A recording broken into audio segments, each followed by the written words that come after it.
ka, no? Oo, ano ko ba? Sa labas, mabubugnot ka. Oh, walang ka ano-ano. Sundo ka dito. Sasakyan. Doon sa sabihin mo isang oras kailangan. Bago ka umalis dito, isang oras.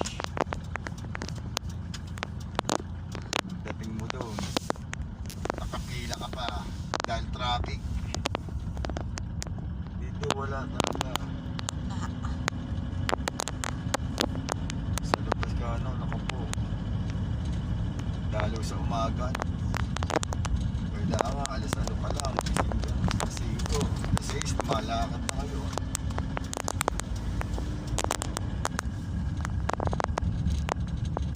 Mo sila Rex, anong oras alas 5 ata, gising na sila. Malakad na rin. Hindi, paalis na sila nun. Kailangan nasa biyahe na sila. Dahil ganung oras, alas 6, nakapit ka na doon. Traffic na, nakapila ka na, wala ka pa na sa kapitunan. Nandun ka na sa Marcos Highway, traffic na. Eto, wala ka sa sasakyan ay. Nang nga yan. Ayop naman to.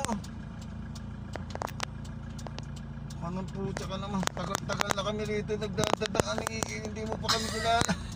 Nakakabugnot ka. Ganun talaga ang trabaho ng guard. I-check pa niya. Ganun talaga yon.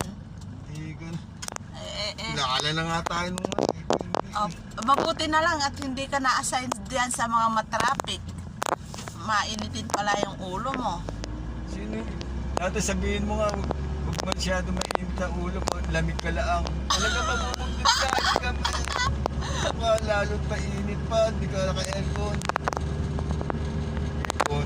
Tinan mo nga yun, wala tayong ka-traffic dito. Anong... Gwardiya lang yun, gwardiya lang. Naninit pa. Ikaw lang ang dadaan doon, hindi ka pa kilala.